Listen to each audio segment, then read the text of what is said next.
Hello बच्चों, चलिए आज हम बेटा पढ़ेंगे इसमें इंडक्टिव इफेक्ट का जो पार्ट सेकंड है। ठीक है ना। तो फर्स्ट वीडियो जो मैंने बनाई थी इंडक्टिव इफेक्ट की पार्ट वन, बेटा उसमें बताया था इंडक्टिव इफेक्ट क्या होता है। ठीक है ना, वो कितने प्रकार का होता है। ठीक है ना, और उसकी करैक्टरिस्टिक जो प्रॉपर्टी होती हैं उसके बारे में हमने डिस्कस किया था फर्स्ट वीडियो में।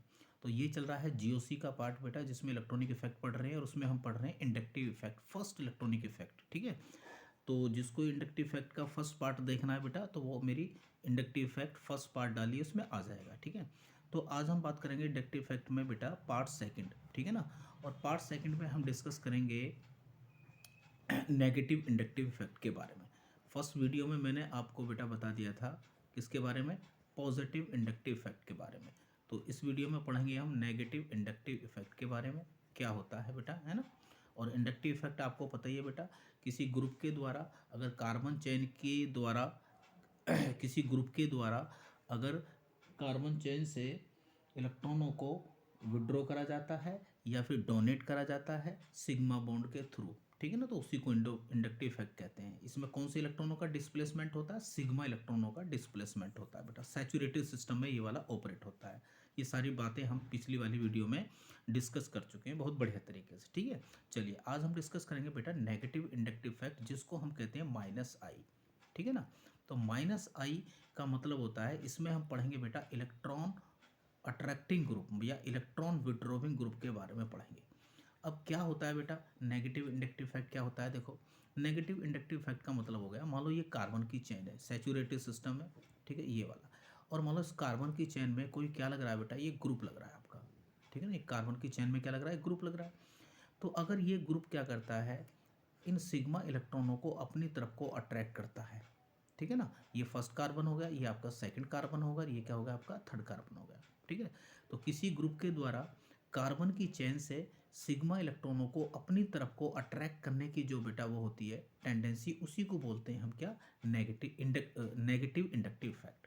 किसी ग्रुप के द्वारा कार्बन की चेन से सिग्मा इलेक्ट्रॉनों को अपनी तरफ को अट्रैक्ट करने की जो कैपेसिटी है ग्रुप की, उसी को क्या बोलते हैं हम, नेगेटिव इंडक्टिव इफेक्ट कहते हैं। ठीक है ना, अब अगर ये इलेक्ट्रॉनों को इधर को खींचेगा बेटा, तो देखो इस पर पार्शियल नेगेटिव चार्ज आ जाएगा और यहाँ पर आ जाएगा पार्शियल पॉजिटिव चार्ज आ जाएगा।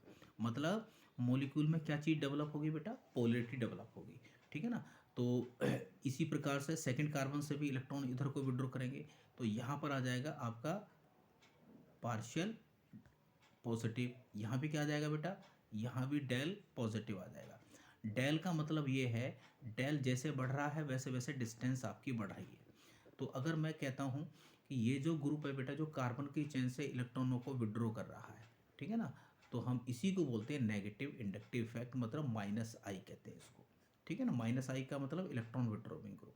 कोई ग्रुप कार्बन की चेन से अगर इलेक्ट्रॉनों को अपनी तरफ को खींचता है तो उसी को बोलते हैं हम नेगेटिव इंडक्टिव इफेक्ट। अब जो इंडक्टिव इफेक्ट में मैंने आपको बताया था कि ये एक डिस्टेंस डिपेंडेंट इफेक्ट होता है। तो ये ग्रुप पहले कार्बन से ज़्यादा इलेक्ट्रॉन खींचेगा, दूसरे से कम खींचेगा और तीसरे से बेटा बहुत कम खींचेगा, और 3 कार्बन के बाद में इंडक्टिव इफेक्ट आपका नेग्लिजिबल होता है, काम नहीं करता है। ठीक है ना, ये एनसीईआरटी में बिल्कुल क्लियर लिखा हुआ है। ठीक है ना, तो ये ग्रुप सबसे ज़्यादा इलेक्ट्रॉन जो है फर्स्ट कार्बन से खींचेगा। जैसे जैसे डिस्टेंस बढ़ती है वैसे वैसे इंडक्टिव इफेक्ट की जो पावर होती है वो क्या होती है, कम होती जाती है। तो बेटा अब आपको ये पढ़ना है कि ये जो आपके माइनस आई ग्रुप होते हैं, ठीक है ना, जो भी माइनस आई ग्रुप हैं आपके, ठीक है ना, जिसको हम बोल रहे हैं इलेक्ट्रॉन विड्रॉविंग ग्रुप, ये क्या होते हैं, इनकी पहचान क्या होता है। ठीक है ना, तो ये बहुत इंपॉर्टेंट है।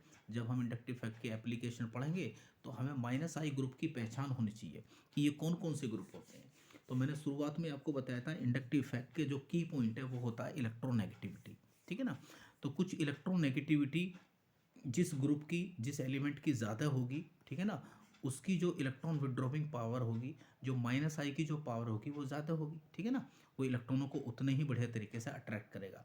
लेकिन ये बात सभी जगह जो है सही नहीं बैठेगी बेटा, है ना, कि मान लो इलेक्ट्रोनेगेटिविटी के बेसिस पर हम जो ऑर्डर लिखने वाले हैं वो बिल्कुल सही हो। अब इलेक्ट्रोनेगेटिविटी भी जो होती है बेटा कई तरह की होती है। ठीक है ना, इसको पढ़ेंगे अभी, देखो थोड़ा सा मैं आपको बता दूंगा, ज़्यादा ज़रूरत नहीं है नीट में जेईई में इसके लिए। ठीक है, तो आज हम पढ़ते हैं नेगेटिव इंडक्टिव इफेक्ट की पहचान कैसे होगी, वो कौन से ग्रुप होते हैं जिसे आप देखते ही पहचान कर लोगे कि जब ये कार्बन की चेन से लगेगा तो इलेक्ट्रॉनों को खींचने लगेगा, माइनस आई पावर। ठीक है, तो एक बहुत आसान सा तरीका होता है, देखो मैं यहाँ पे नोट में लिख देता हूँ, पहले आप याद रखना कि वो कौन से ग्रुप होते हैं जो इलेक्ट्रॉनों को विड्रॉ करते हैं, है ना, माइनस आई वाले। तो आप याद करेंगे बेटा, जितने भी अनसैचुरेटेड अनसैचुरेटेड ग्रुप होते हैं ना, जितने भी आपके अनसैचुरेटेड ग्रुप होते हैं बेटा, ठीक है ना, जितने भी अनसैचुरेटेड ग्रुप होते हैं वो क्या होते हैं बेटा, are negative inductive fact, are negative inductive effect, ठीक है ना, वो आपके नेगेटिव इंडक्टिव इफेक्ट शो करते हैं, ठीक है ना, इंडक्टिव इफेक्ट। क्लियर बात होगी। अब देखो अनसैचुरेटेड कितने कौन से फंक्शनल ग्रुप होते हैं, क्योंकि माइनस आई वाले जो ग्रुप है ना बेटा, क्यों इंपॉर्टेंट है, क्योंकि इसमें स्टडी करते हैं हम किसकी, फंक्शनल ग्रुप की, ठीक है ना। और ऑर्गेनिक केमिस्ट्री में सबसे ज़्यादा इंपॉर्टेंट क्या होता है बेटा, फंक्शनल ग्रुप होता है। तो आप ये मान के चलो, जो माइनस आई वाले जो ग्रुप है ना, वो आपके जितने भी फंक्शनल ग्रुप आपने पढ़े हैं, चाहे एल्कोहल हो, OH हो, SH हो, ठीक है ना, कार्बोक्सिलिक एसिड हो, एल्डिहाइड हो, कीटोन हो बेटा, NO2 ग्रुप हो, नाइट्रो हो, ये सारे के सारे जितने भी, एस्टर हो बेटा, एमाइड हो, ठीक है ना, फिनाइल हो, एल्कीन, एल्काइन, ये सारे के सारे, ईथर बेटा, OR, ये सारे के सारे क्या होते हैं, फंक्शनल ग्रुप हैं। तो एक्चुअल में माइनस आई में क्या स्टडी करने वाले हैं, आपके फंक्शनल ग्रुप, और वो फंक्शनल ग्रुप क्या होते हैं, अनसैचुरेटेड। अनसैचुरेटेड का मतलब क्या है, कहीं ना कहीं उन फंक्शनल ग्रुप में आपको क्या मिलेगा बेटा, डबल बॉन्ड मिलेगा। क्या मिलेगा, डबल बॉन्ड। तो जितने भी डबल बॉन्ड वाले फंक्शनल ग्रुप हैं, जनरली वो क्या शो करते हैं, आपके माइनस आई ग्रुप शो करते हैं, ठीक है। चलिए अब देखते हैं, एक मैं ऑर्डर आपके लिए लगाता हूँ बेटा, एक मैं ऑर्डर बताता हूँ माइनस आई का, फिर मैं इसका रीज़न भी बताऊँगा आपको कि ये ऑर्डर किस तरह से लगाया गया है, ठीक है ना। जिस ग्रुप की या एलिमेंट की इलेक्ट्रॉन नेगेटिविटी ज़्यादा होगी, उसकी इलेक्ट्रॉन विड्रॉविंग पावर उतनी ही ज़्यादा होगी, ठीक है। चलिए बेटा देखिए, माइनस आई की अगर हम बात करें बेटा, n प्लस जो F3 है बेटा, ये सबसे खतरनाक और सबसे स्ट्रॉन्ग माइनस आई पावर रखता है बेटा। मैं डिक्रीजिंग ऑर्डर लिख रहा हूँ बेटा, यहाँ पर ध्यान रखना। इसके बाद में आता है बेटा n+, ठीक है ना, n+, और इसके साथ में लगा हुआ है R3, ये सेकंड नंबर पर आता है बेटा, ठीक है ना। उसके बाद में आता है बेटा आपका NH3, क्या आता है, NH3+। तो ये तीन, आप जानती हो इलेक्ट्रोनेगेटिविटी में F, O और N, ये तीन सबसे ज़्यादा मोस्ट इलेक्ट्रोनेगेटिव एलिमेंट होते हैं बेटा, ठीक है ना।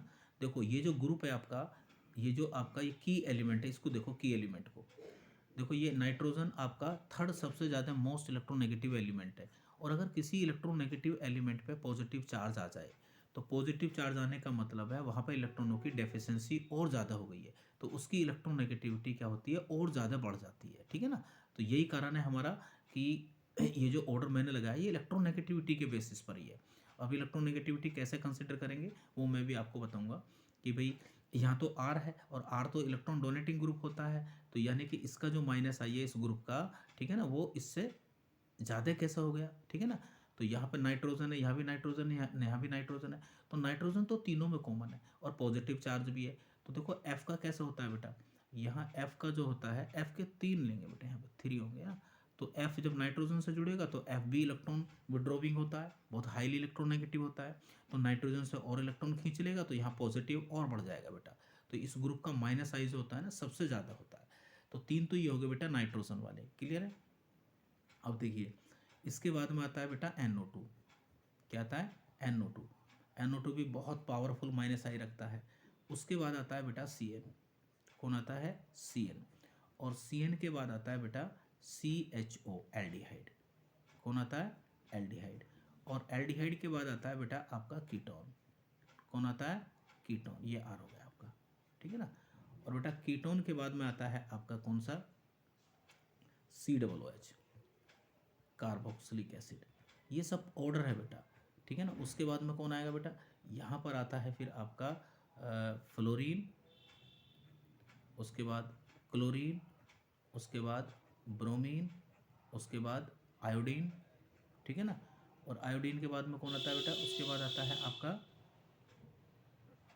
OR, OR आएगा, एलोक्सी, जिसको आप कह सकते हो OCH3 भी कह सकते हो, ठीक है, ये ग्रुप आएगा। और उसके बाद आएगा OR के बाद में आएगा बेटा OH, OH के बाद कौन आएगा बेटा, ये आएगा आपका C ट्रिपल बॉन्ड CH, उसके बाद आएगा बेटा NH2, और NH2 के बाद कौन आएगा बेटा PH फिनाइल, और फिनाइल के बाद कौन आएगा बेटा ये आएगा CH डबल बॉन्ड और CH2, और ये होगा जी आपका सारा -I की पावर होगी बेटा। किसकी पावर होगी ये -I की पावर होगी, ठीक है ना। अब ये जो ऑर्डर बनाया गया है ना बेटा, इसका ऑर्डर का बनाने का जो कारण है वो है आपका इलेक्ट्रोनेगेटिविटी। ये किसके बेसिस पर बनाया गया बेटा, इलेक्ट्रोनेगेटिविटी के बेसिस पर ये -I का ऑर्डर बनाया गया। और हर बच्चे को ये ऑर्डर आपका याद होना चाहिए बहुत बढ़िया तरीके से, ठीक है ना। ये आप बढ़िया तरीके से ध्यान रखेंगे इसको, ठीक है ना। अब एक बात ध्यान रखना, इस ऑर्डर को बनाने में बेटा किस चीज़ का रोल है, इलेक्ट्रोनेगेटिविटी का। किसका रोल है बेटा, इलेक्ट्रोनेगेटिविटी का रोल है इसका, ठीक है ना। अब इलेक्ट्रोनेगेटिविटी कैसे यहाँ पर कंसिडर करी गई है बेटा, आप इलेक्ट्रोनेगेटिविटी के बारे में जानते हो। इलेक्ट्रोनेगेटिविटी क्या होती है, बोलो, इलेक्ट्रॉनों को अपनी तरफ को अट्रैक्ट करने की टेंडेंसी होती है। तो ये जो आपके की एलिमेंट है बेटा, जितने भी की एलिमेंट है, ये कहीं ना कहीं कार्बन की चेन के साथ में अटैच होंगे और इलेक्ट्रॉनों को क्या करेंगे, ये विड्रॉ करेंगे। ये तो एलिमेंट ही है बेटा, देखो ये तो एलिमेंट है तीनों, फ्लोरीन, क्लोरीन, ब्रोमीन और आयोडीन, ठीक है ना। अब ये जो ऑर्डर बनाया गया है ये इलेक्ट्रोनेगेटिविटी के बेसिस पर बनाया गया है, ठीक है ना। जिसकी इलेक्ट्रोनेगेटिविटी जितनी ज़्यादा होगी उसकी -I की पावर क्या होगी, उतनी ही ज़्यादा होगी, ठीक है ना। अब इलेक्ट्रोनेगेटिविटी के बेसिस पर अगर ये बनाया गया है तो बेटा हैलोजन जो होते हैं आपके, हैलोजन्स जो होते हैं वो सबसे ज़्यादा मोर इलेक्ट्रोनेगेटिव होते हैं। क्या होते हैं वो सबसे ज़्यादा आपके मोर इलेक्ट्रोनेगेटिव होते हैं बच्चों। क्या होते हैं वो, बोलो, मोर इलेक्ट्रोनेगेटिव होते हैं। क्लियर है, ठीक है। -I क्या हुआ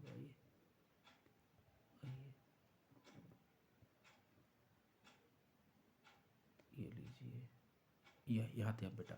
तो देखो हैलोजन जो होते हैं वो सबसे ज़्यादा क्या होते हैं बेटा, वो मोर इलेक्ट्रोनेगेटिव होते हैं, ठीक है ना। क्या होते हैं वो, मोर इलेक्ट्रोनेगेटिव होते हैं। चलो आगे बात करते हैं इसके बारे में ना।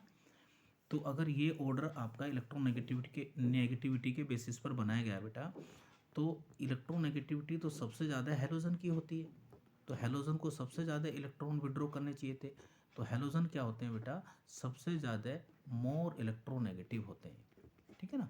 लेकिन बेटा इलेक्ट्रोनेगेटिविटी जो होती है ना वो कई तरह की होती है। तो इसके लिए मैं आपको बता देता हूँ। देखो, एक होता है ENP। ENP का मतलब क्या होता है, इलेक्ट्रोनेगेटिविटी का प्रिंसिपल, ठीक है ना। तो हम ऑर्गेनिक केमिस्ट्री में किसकी इलेक्ट्रोनेगेटिविटी ज़्यादा कंसिडर करें, तो देखो इलेक्ट्रोनेगेटिविटी का मतलब जो होता है वो 3 तरीके से हम ऑर्गेनिक केमिस्ट्री में देखते हैं, ठीक है ना। कैसे, देखो, एक देखते हैं चार्ज के बेसिस पर। किसके बेसिस पर देखते हैं बेटा, चार्ज के बेसिस पर। चार्ज के बेसिस पर इलेक्ट्रोनेगेटिविटी को देखते हैं। दूसरा हम देखते हैं बेटा, एक होती है आपकी एलिमेंटल इलेक्ट्रोनेगेटिविटी। क्या होती है, एलिमेंटल, जो केवल अकेला एलिमेंट होता है, एलिमेंटल इलेक्ट्रोनेगेटिविटी होती है, इलेक्ट्रोनेगेटिविटी, ठीक है ना। एलिमेंटल का मतलब होता है जो अकेले एलिमेंट होते हैं। तो हमेशा ये ध्यान रखना है। और एक होती है बेटा आपकी ग्रुप इलेक्ट्रोनेगेटिविटी भी होती है, ग्रुप इलेक्ट्रोनेगेटिविटी, ठीक है ना। तो ये 3 प्रकार की इलेक्ट्रोनेगेटिविटी के बेसिस पर ये बेटा ऑर्डर बनाया गया। देखो एलिमेंटल इलेक्ट्रोनेगेटिविटी तो आपने पढ़ी है पीरियोडिक टेबल में, कि जब आप पीरियड में बेटा लेफ्ट से राइट चलते थे तो याद करो इलेक्ट्रोनेगेटिविटी क्या बढ़ती थी, इंक्रीज होती थी, बढ़ती थी, इंक्रीज होती थी। और जब आप ग्रुप में चलते थे, याद करो पीरियोडिक टेबल में ऊपर से नीचे, तो जो इलेक्ट्रोनेगेटिविटी थी आपकी वो क्या होती थी, डिक्रीज होती थी। तो इसको बोलते हैं हम क्या, एलिमेंटल इलेक्ट्रोनेगेटिविटी। तो जानते ही आप, है ना, क्लियर है। चार्ज के बेसिस पर कैसे इलेक्ट्रोनेगेटिविटी कंसिडर करी जाएगी, ठीक है ना। तो चार्ज का मतलब ये होता है बेटा, चार्ज के बेसिस पर इलेक्ट्रोनेगेटिविटी का मतलब ये होता है कि चार्ज का मतलब होता है कि अगर किसी इलेक्ट्रोनेगेटिव एलिमेंट के ऊपर कोई इलेक्ट्रोनेगेटिव एलिमेंट है, ठीक है ना, इलेक्ट्रोनेगेटिव एलिमेंट है, वो एलिमेंट है, ठीक है ना। और उस पर बेटा अगर पॉजिटिव चार्ज आ जाए, क्या आ जाए, इस पर पॉजिटिव चार्ज आ गया, तो फिर उसकी इलेक्ट्रोनेगेटिविटी क्या होती है बेटा, बढ़ जाती है, ध्यान रखना आपको। और अगर उस पर नेगेटिव चार्ज आ जाए, किसी एलिमेंट, किसी इलेक्ट्रोनेगेटिव पर नेगेटिव चार्ज आ जाए, तो उसकी इलेक्ट्रोनेगेटिविटी क्या होती है, घट जाती है बेटा। ठीक है ना, ये ध्यान रखना। अब ये जो चार्ज होगा ना, खासकर ये जो चार्ज हम बात कर रहे हैं पॉजिटिव चार्ज, तो एक तो होगा बेटा ये पूरा पॉजिटिव चार्ज जो होगा ये वाला, एक तो कंप्लीट पॉजिटिव चार्ज होता है ये, और एक होता है पार्शियल पॉजिटिव चार्ज ये वाला। ठीक है ना, पार्शियल एक कंप्लीट पॉजिटिव चार्ज होता है, ठीक है ना, और एक होता है पार्शियल पॉजिटिव चार्ज। तो इसमें भी अगर एलिमेंट के ऊपर ये वाला चार्ज होगा फुल चार्ज पॉजिटिव, तो उसकी इलेक्ट्रोनेगेटिविटी क्या होगी आपकी बेटा, ज़्यादा होगी। और जो पार्शियल पॉजिटिव चार्ज आता है, ठीक है ना, तो उसकी इलेक्ट्रोनेगेटिविटी फुल पॉजिटिव चार्ज वाले से क्या होती है बेटा, कम होती है। ठीक है ना, तो ये होगी आपके चार्ज के बेसिस पर इलेक्ट्रोनेगेटिविटी। अगर किसी एलिमेंट के ऊपर मोर इलेक्ट्रोनेगेटिव एलिमेंट के ऊपर चार्ज आता है ना, तो उसकी इलेक्ट्रोनेगेटिविटी घट भी सकती है, बढ़ भी सकती है। तो अगर पॉजिटिव चार्ज आ गया है तो बढ़ेगी, नेगेटिव चार्ज आएगा तो उसकी इलेक्ट्रोनेगेटिविटी क्या हो जाएगी आपकी, घट जाएगी। ठीक है ना, अब हमें ये देखना बेटा ग्रुप की इलेक्ट्रोनेगेटिविटी कैसे निकालते हैं। देखो भाई ग्रुप की, तो ग्रुप इलेक्ट्रोनेगेटिविटी का मतलब होता है कि जैसे मान लो हमारे पास में ये आपका आ गया एक OH आ गया, क्या आ गया, ये OH आ गया, OH ग्रुप है। ठीक है ना, तो एक एलिमेंट ये है, एक एलिमेंट ये है, तो इसकी इलेक्ट्रोनेगेटिविटी और इस एलिमेंट की इलेक्ट्रोनेगेटिविटी, ठीक है ना, इन दोनों की इलेक्ट्रोनेगेटिविटी का जो डिफरेंस आएगा, ठीक है ना, उसी को बोलते हैं हम ग्रुप इलेक्ट्रोनेगेटिविटी। ठीक है, मान लो ये OH एक ग्रुप है, ठीक है ना, तो इस ग्रुप की इलेक्ट्रोनेगेटिविटी कैसे निकालते हैं, O की इलेक्ट्रोनेगेटिविटी, H की इलेक्ट्रोनेगेटिविटी, दोनों का डिफरेंस निकाल दो तो उसे बोलते हैं बोलो ग्रुप इलेक्ट्रोनेगेटिविटी। तो इसकी हमें कभी भी जरूरत नहीं पड़ेगी माइनस आई में, ठीक है ना, हमें जरूरत पड़ेगी केवल किसकी, बोलो चार्ज और एलिमेंटल की। तो अब ध्यान रखो, एक बात और ध्यान रखना आपको, इलेक्ट्रोनेगेटिविटी एक चीज़ पर डिपेंड करती है बेटा, परसेंटेज ऑफ एस करेक्टर, याद रखना आपको, क्या याद करना, percentage of S character. Percentage of S character आप जानते हैं कि परसेंटेज ऑफ एस करेक्टर के डायरेक्टली प्रोपोर्शन होती है इलेक्ट्रोनेगेटिविटी बेटा। ठीक है ना, क्योंकि एस करेक्टर आप जानते ही हो एसपी में कितना होता है बेटा, एस करेक्टर बोलो, इसमें होता है 50%, और sp2 में आप जानते ही हो परसेंटेज ऑफ एस करेक्टर कितना होता है 33%, और बेटा sp3 में आप जानते हो परसेंटेज ऑफ एस करेक्टर कितना होता है 25% होता है। ठीक है ना, तो इसके ऊपर भी इलेक्ट्रोनेगेटिविटी क्या होगी आपकी, बेस होगी बेटा, डिपेंड होगी, ध्यान रखना। ठीक है ना, अब देखो ये बात आप हमेशा ध्यान रखना कि अगर मान लो कोई sp3, मान लो कोई sp3 नाइट्रोजन है ना, एक आपका है sp2 नाइट्रोजन, और एक है आपके पास में sp नाइट्रोजन। ठीक है, तो इन तीनों में जो इलेक्ट्रोनेगेटिविटी ज़्यादा होगी किसकी होगी बेटा, इसकी होगी, sp नाइट्रोजन की इलेक्ट्रोनेगेटिविटी हमेशा ज़्यादा होगी। क्लियर है। दूसरी बात एक और ध्यान रखना, अगर मान लो नाइट्रोजन sp3 है और कार्बन भी क्या है आपका sp3 है, तो नाइट्रोजन की इलेक्ट्रोनेगेटिविटी ज़्यादा ही होगी। अगर नाइट्रोजन आपका sp2 है और कार्बन भी आपका sp2 है, तो तब भी इलेक्ट्रोनेगेटिविटी किसकी ज़्यादा होगी, नाइट्रोजन की होगी बेटा। ठीक है ना, इसको ध्यान रखेंगे आप। दूसरा बात, अगर मान लो sp नाइट्रोजन है और एक आपका sp कार्बन है, तो तब भी इलेक्ट्रोनेगेटिविटी किसकी ज़्यादा होगी, नाइट्रोजन की होगी। बस नोट में एक ही चीज़ आपको ध्यान रखनी है बेटा कि अगर कभी एक आ गया आपका sp3 नाइट्रोजन हो कहीं पे, ठीक है ना, और एक आपको मिलता है sp कार्बन मिलता है, तो ये एक्सेप्शन है, इसको याद रखेंगे बढ़िया तरीके से। इस sp कार्बन की जो इलेक्ट्रोनेगेटिविटी होती है ज़्यादा होती है, ठीक है ना, परसेंटेज ऑफ एस करेक्टर ज़्यादा होने की वजह से, तो ये मोर इलेक्ट्रोनेगेटिव होता है, ध्यान रखना। क्लियर है।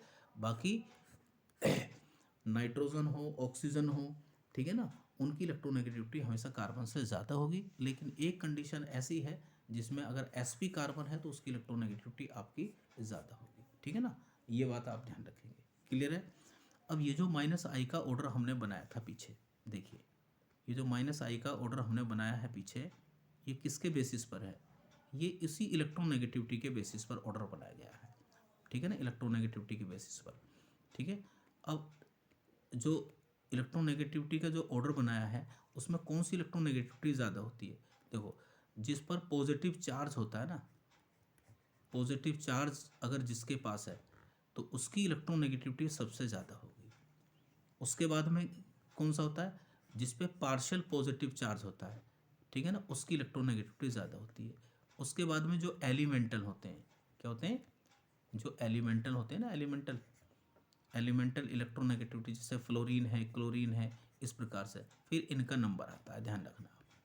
तो इसी बेसिस पर ये जो है आपका माइनस आई का जो ऑर्डर है ये आपका बेटा बनाया गया है, ठीक है ना। किसी के ऊपर फुल पॉजिटिव चार्ज है तो उसकी इलेक्ट्रोनेगेटिविटी ज़्यादा होगी की एलिमेंट की, तो उसका माइनस आई पावर क्या होगा, ज़्यादा होगा। अब मैं ये पार्शियल वाला केस बता देता हूँ, ये पार्शियल कौन सा है। देखो जैसे हमने यहाँ पे लिया बेटा, एक लिया था ये NF3, ठीक है ना, तो यहाँ पर क्या है, ये पॉजिटिव चार्ज है पूरा का पूरा।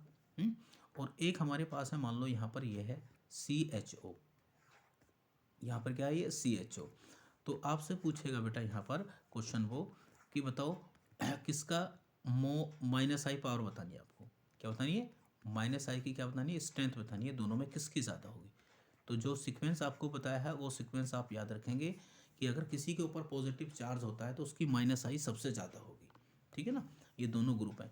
तो देखो यहाँ पर फुल पॉजिटिव चार्ज है, लेकिन यहाँ पे क्या है, यह इलेक्ट्रोनेगेटिविटी का डिफरेंस होने की वजह से ये पाई बॉन्ड इधर को बेटा क्या हो जाता है, शिफ्ट हो जाता है, थोड़ा सा क्या हो जाता है, ये शिफ्ट हो जाता है। तो जहाँ भी दो एटम के बीच में डबल बॉन्ड होता है, इलेक्ट्रोनेगेटिविटी का डिफरेंस होता है, तो पाई बॉन्ड टूट जाता है।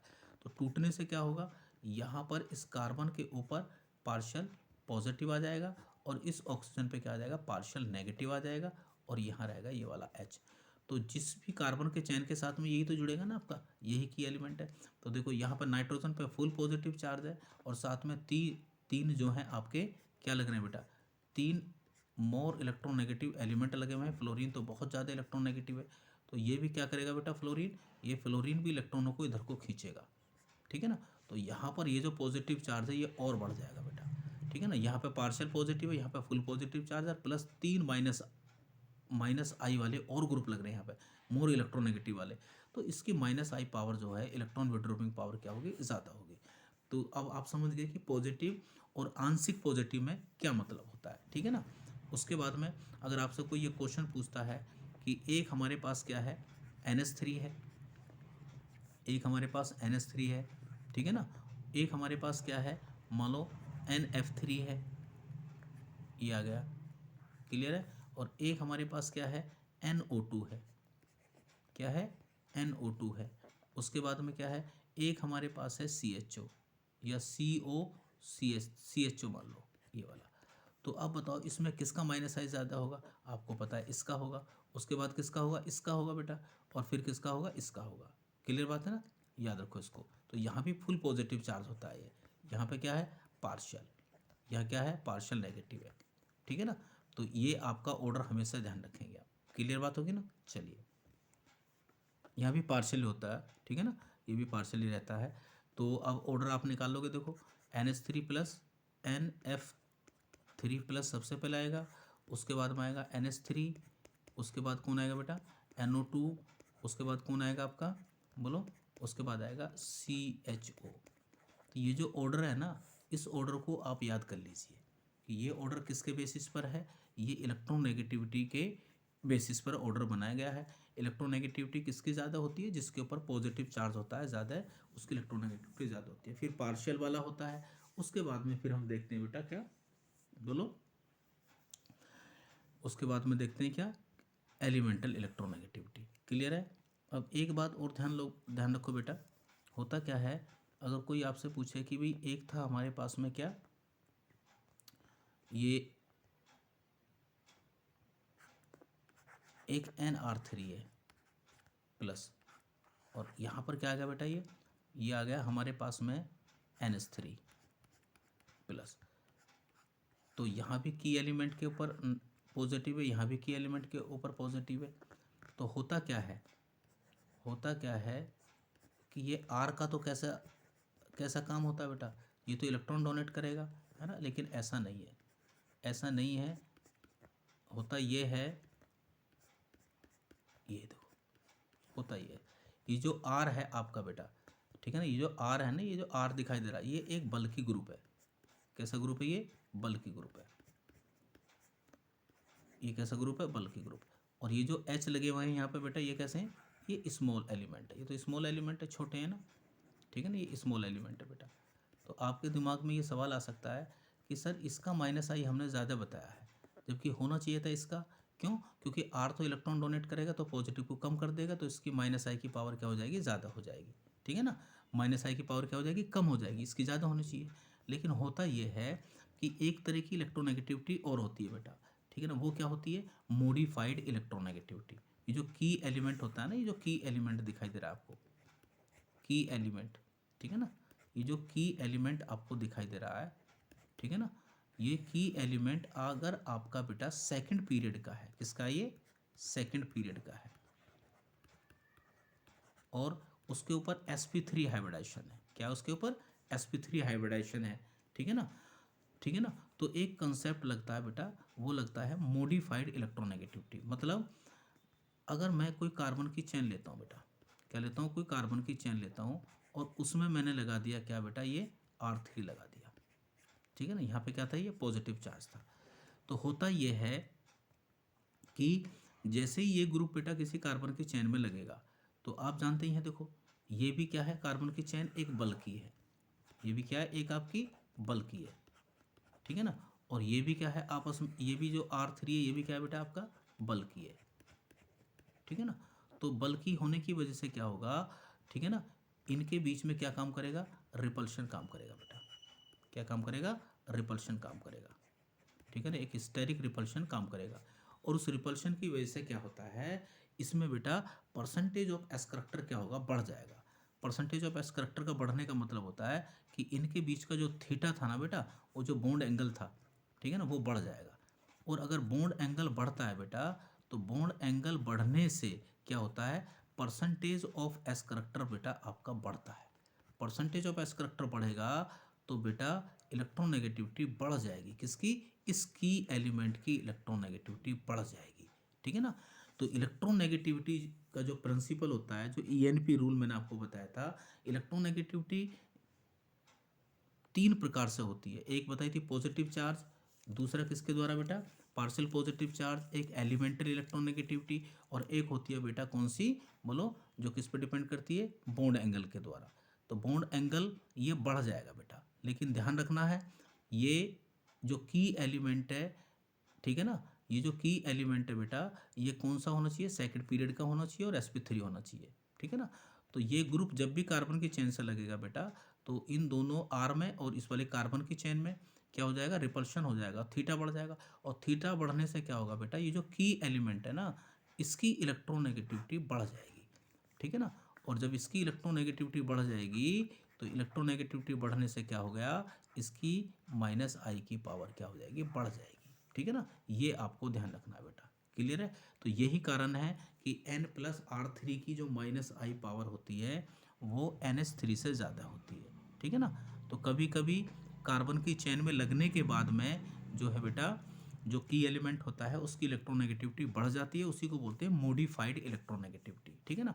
लेकिन ये कंसेप्ट कहाँ काम करेगा, ये काम करेगा केवल कब, जब की एलिमेंट आपका सेकंड पीरियड का हो, और sp3 उसके ऊपर क्या होना चाहिए, हाइब्रिडाइजेशन होना चाहिए बेटा, ठीक है ना। यहाँ पर काम नहीं करेगा, क्यों, यहाँ पे क्यों नहीं काम करेगा, क्योंकि ये छोटा एलिमेंट है बेटा, है ना, इसके ऊपर काम नहीं करेगा। क्लियर होगी बात। तो इस तरह से हमने माइनस आई का जो है ऑर्डर निकाल लिया है बेटा, इसको ध्यान रखेंगे बढ़िया तरीके से, ठीक है, क्लियर। चलिए अब हम पढ़ेंगे बेटा एप्लीकेशन, क्या पढ़ेंगे, इंडक्टिव इफेक्ट के एप्लीकेशन, ठीक है ना, एप्लीकेशन ऑफ इंडक्टिव इफेक्ट। तो एप्लीकेशन ऑफ इंडक्टिव इफेक्ट में हम पढ़ेंगे लेक्चर नंबर 3 में, जो होगा आपका इंडक्टिव इफेक्ट का पार्ट 3, क्लियर है, ठीक है ना। और बेटा एक बात और ध्यान रखना, जो माइनस आई की जो ऑर्डर होगा, जो स्ट्रेंथ है ना, माइनस आई के लिए एक रूल आप लगाएंगे, डीएनपी रूल लगाते हैं, क्या लगाते हैं, डीएनपी रूल, ठीक है ना। जब एप्लीकेशन पढ़ेंगे अभी अगली वीडियो में आपको पता लगेगा। डीएनपी का मतलब होता है, डी का मतलब होता है डिस्टेंस, सबसे ज़्यादा जो पावर होगी वो किसकी होगी, डिस्टेंस देखनी है आपको। अभी एक एग्जांपल बता देता हूँ आपको, डिस्टेंस। एन का मतलब होता है दूसरे नंबर पर आपको देखना है नंबर, ठीक है ना, क्या देखना है आपको, नंबर देखना है बेटा। और पी का मतलब होता है पावर, जो आपने ऑर्डर निकाला था वो, मतलब डिस्टेंस सबसे पहले ताकतवर होगी, उसके बाद नंबर देखेंगे, उसके बाद पावर देखेंगे। तो ये है माइनस आई की स्ट्रेंथ। ऐसे देखोगे, मान लो एक कार्बन की चेन है ये वाली, ठीक है ना, और यहाँ पर लग रहा है एक क्या बेटा, Cl लग रहा है। यहाँ पर एक कार्बन की चेन और है, ठीक है ना, यहाँ पर लग रहे हैं 2 Cl, ठीक है ना, और एक कार्बन ये है बेटा, और यहाँ पर लग रहा है आपका ये लग रहा है Cl, ठीक है ना। इनमें बताओ किसका माइनस आई ज़्यादा होगा, Cl का। कौन से Cl का माइनस आई ज़्यादा होगा? तो डिस्टेंस का मतलब, डिस्टेंस देखो सारे के सारे कहाँ पर लग रहे हैं, इसको ऐसे काट दीजिए। एक एक इसको देखो बेटा एग्जांपल, एक इसको देख लो। तो देखो यहाँ पर Cl जो लग रहा है माइनस आई, वो पहले ही कार्बन पे है। यहाँ पर क्या है, Cl दूसरे कार्बन पे लग रहा है। बेशक 2 लग रहे हो यहाँ पे, हमेशा डिस्टेंस को प्रायोरिटी देनी है आपको। किसको देनी है, डिस्टेंस को। तो जो भी पहले लगेगा उसको ही देंगे आप। तो किसका माइनस आई ज़्यादा होगा, इसका होगा, ठीक है। तो ये DNP रूल हमेशा फॉलो करना है आपको, किसमें, इंडक्टिव इफेक्ट की एप्लीकेशन में, और वो भी माइनस आई में, ठीक है। चलिए क्लियर होगी बात। तो एप्लीकेशन में जो हम पढ़ने वाले हैं बेटा, इसकी एप्लीकेशन अगली वीडियो में पढ़ेंगे। और वो एप्लीकेशन कौन सी होंगी, देखिए इंडक्टिव इफेक्ट की एप्लीकेशन में पढ़ेंगे सबसे पहले बेटा एसिडिक स्ट्रेंथ के बारे में। इसके बारे में एसिडिक स्ट्रेंथ, ठीक है, acidic strength of carboxylic acid, इसके बारे में पढ़ेंगे, ठीक है। नंबर 2, कार्बोक्सिलिक कौन से वाले बेटा, RCOOH। कैसे इंडक्टिव इफेक्ट यहाँ पर एप्लीकेबल होगा, ठीक है ना। और खासकर एलिफेटिक की बात करेंगे केवल हम। नंबर 2, बेसिक स्ट्रेंथ के बारे में बात करेंगे बेटा। बेसिक स्ट्रेंथ किसकी बेटा, बेसिक स्ट्रेंथ बात करेंगे हम किसकी, एमीन की बात करेंगे, RNH2 लुईस बेस ये। और तीसरी एप्लीकेशन पढ़ने वाला बेटा इसमें क्या, stability of reaction intermediate, stability of reaction intermediate, ठीक है। रिएक्शन इंटरमीडिएट में आपको पता है 3 इंटरमीडिएट के बारे में हम पढ़ेंगे केवल, कार्बोकेटाइन, कार्बन फ्री रेडिकल और बेटा कार्ब एनायन। इनकी स्टेबिलिटी कैसे इंडक्टिव इफेक्ट के द्वारा अफेक्टेड होगी। और नंबर 4 पे हम पढ़ेंगे बेटा क्या, बोलो, एल्कोहलिक स्ट्रेंथ। क्या पढ़ेंगे, एल्कोहलिक स्ट्रेंथ, ठीक है, एल्कोहलिक स्ट्रेंथ। एल्कोहलिक स्ट्रेंथ का मतलब कौन सा अच्छा एल्कोहल है, कौन सा बेकार है, वो ही होता है एल्कोहल। जब भी OH ग्रुप किसी sp3 कार्बन के साथ लगा होता है तो इस हाइड्रोक्सी ग्रुप को बोलते हैं हम एल्कोहल, ठीक है। और नंबर 5 पर पढ़ेंगे हम एसिडिक स्ट्रेंथ। क्या पढ़ेंगे, acidic strength of alcohol, acidic strength of alcohol. तो अगली वीडियो में ये सारे हम एप्लीकेशन कंप्लीट कर चुके होंगे, इंडक्टिव इफेक्ट हमारा क्या हो जाएगा, कंप्लीट हो जाएगा, ठीक है ना। तो आपको करना क्या है, इंडक्टिव इफेक्ट क्या होता है, ठीक है ना, ये आपके दिमाग में आना चाहिए। और माइनस आई और प्लस आई जो ग्रुप होते हैं उनकी जो पावर का ऑर्डर है, ठीक है, वो आप याद कर लीजिए। तो बस जब एप्लीकेशन पढ़ोगे तो इंडक्टिव आपके क्लियर हो जाएगा, ठीक है। चलिए, मैं योगेश कुमार, केमिस्ट्री बॉस, ठीक है ना, ये हमारा यूट्यूब चैनल है बेटा। और हम पढ़ रहे हैं GOC में इलेक्ट्रॉनिक इफेक्ट, और उसमें भी पढ़ रहे हैं इंडक्टिव इफेक्ट। और इंडक्टिव इफेक्ट का जो पार्ट 3 आएगा उस पर हम इंडक्टिव इफेक्ट की सारी एप्लीकेशन जो है बहुत सिंपल तरीके से कवर कर लेंगे, ठीक है। चलिए बेटा।